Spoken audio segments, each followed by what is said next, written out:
तो ट्यूमर की जो रेशो है वो पैरोटिड ग्लैंड के अंदर ज़्यादा है।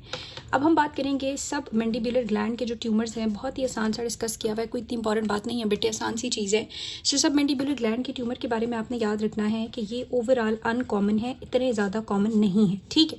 स्लोली जो है वो ये ग्रो कर रहे होते हैं, स्लोली ग्रोइंग होते हैं, प्रोग्रेसिव इन नेचर होते हैं। इफ़ अगर मैलिग्नेंट हैं तो आहिस्ता ये क्या करेंगे, प्रोग्रेस करके मैलिग्नेंसी में जाएंगे। और मोस्टली इनकी वजह से जो स्वेलिंग होती है वो पेन लेस स्वेलिंग होती है, ठीक है। सो पेन लेस स्वेलिंग है, स्लोली ग्रोइंग एक मैस है, तो वो यूजुअली सब मैंडिबुलर ट्यूमर हो सकता है इफ़ इट्स प्रेजेंट इन सब मैंडिबुलर ट्राइएंगल। अब आपको सब मैंडिबुलर ट्राइएंगल्स का पता है जो नेक में प्रेजेंट है, अगर वहाँ पे है तो ये सब मैंडिबुलर ट्यूमर हो सकता है। ओवरऑल अगर हम देखेंगे कि ये मैलिग्नेंट होते हैं या बिनाइन होते हैं, तो आपने याद रखना है प्रीवियस बुक के मुताबिक 50-50 होता था, लेकिन नए एडिशन में उन्होंने कहा है कि 60 to 70% जो है वो बिनाइन होते हैं और बाकी 20 to 30% जो है वो ये मैलिग्नेंट हो सकते हैं। अब बिनाइन और मैलिग्नेंट को डिफ्रेंशिएट करना क्लिनिकली मुश्किल होता है, ठीक है। क्लिनिकली उनकी डिफ्रेंशिएशन नहीं नज़र आ रही होती, तो इनकी क्लियर कट डिफ्रेंशिएशन करने के लिए आपको ग्लैंड की एक्सीजन भिजवानी पड़ती है। एक्सीजन करते हैं, बायोप्सी भिजवाते हैं, तब ही हम डिफ्रेंशिएट कर पाते हैं कि आइदर ये ट्यूमर मैलिग्नेंट है या बिनाइन है, ठीक है। मैलिग्नेंसी के जो साइंस हैं वो भी कुछ ऐसा रिलायबल नहीं है। मैलिग्नेंसी के कुछ साइंस आपकी बुक में बताए हुए हैं, लेकिन वो इतने रिलायबल नहीं होते। मोस्टली हमें एक्सीजन ही करानी पड़ती है। फॉर एग्जाम्पल अगर मैं कहूँ कि पेशेंट को इफ़ पेन हो रहा है, जैसे हमने सब लिंगुअल में बात की थी कि अगर पेन है इसका मतलब है लिंगुअल नर्व इन्वॉल्व है, हाई ग्रेड ट्यूमर है, मैलिग्नेंट होगा। लेकिन यहाँ पे अगर पेन है या पेन नहीं है, ये कोई इतना रिलायबल फीचर नहीं है फॉर मैलिग्नेंसी। हाँ, लेकिन अगर रैपिड इनलार्जमेंट ट्यूमर की हो रही है तो वो मैलिग्नेंसी की तरफ इशारा हो सकता है। वो प्रोग्रेस करता जा रहा है, स्वेलिंग का साइज इंक्रीज होता जा रहा है, ओवरलेइंग स्किन के अंदर इंड्यूरेशन प्रेजेंट है, ओवरलेइंग स्किन के अंदर टेदरिंग प्रेजेंट है।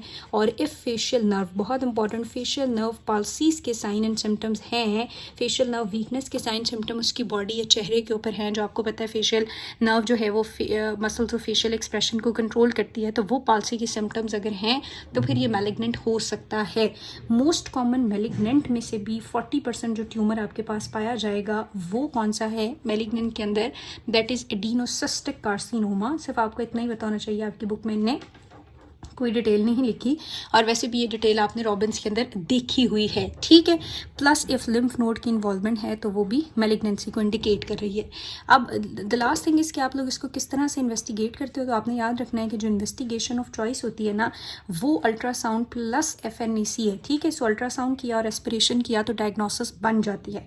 फर्दर मोर आप एक्सटेंट डिजीज़ का देखने के लिए कॉम्प्लीमेंट्री तौर पर MRI और CT कर सकते हो, लेकिन आपने याद रखना है कि यहाँ पर जो ओपन बायोप्सी होती है वो कॉन्ट्राइंडिकेटेड है। क्यों कॉन्ट्राइंडिकेटेड है? क्योंकि नंबर 1 सीडलिंग के थ्रू ट्यूमर स्प्रेड कर सकता है, और नंबर 2 फेशियल नर्व डैमेज हो सकती है। इन दो रीजंस की वजह से ओपन बायोप्सी इनके अंदर यूजुअली इंडिकेटेड नहीं होती, ठीक है। सो आपका डायग्नोसिस हो गया। Last thing is management. So management हमने ऑलरेडी देखी हुई है, बस आपने सिर्फ इतना याद रखना है कि अगर तो ट्यूमर जो है वो बिनाइन है, तो बिनाइन के अंदर हम क्या करते हैं, एक्स्ट्रा कैप्सूलर ग्लैंड की एक्सीजन करते हैं, यानी ग्लैंड के अंदर जाके ग्लैंड निकालते हैं, पूरा कैप्सूल इंटेक्टली नहीं निकालते। लेकिन इसमें नुकसान ये होता है कि अगर कैप्सूल रह जाएगा तो उसमें 1 to 1.5% चांस होता है रीअकरेंस का, कि अगले 10 सालों में ये रीअकर कर सकता है, ठीक है।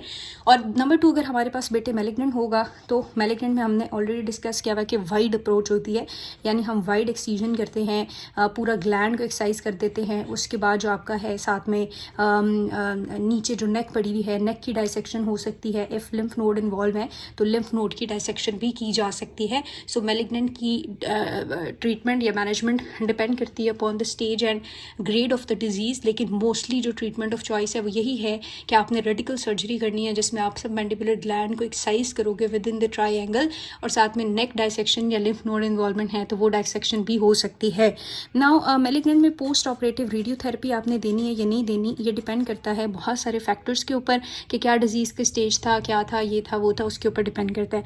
सो दिस इज़ आसान सी थिंग अबाउट योर सब मैंडिबुलर ट्यूमर, जो कि बहुत आसान, एक बहुत माइनर सी चीज़ आपने बताना है, ओवरऑल अनकॉमन है, मोस्टली कहाँ कॉमन है सब मैंडिबुलर में, प्रोटेड में, सॉरी सल्वरी ग्लैंड में ट्यूमर कहाँ कॉमन है सबसे ज़्यादा, प्रोटेड में। तो सब मैंडिबुलर में क्या चीज़ इंपॉर्टेंट है, वहाँ पे स्टोन्स इंपॉर्टेंट है। अब ट्यूमर जो है वो एक slow growing progressive painless swelling हो सकती है सब मैंडिबुलर ट्रायंगल में।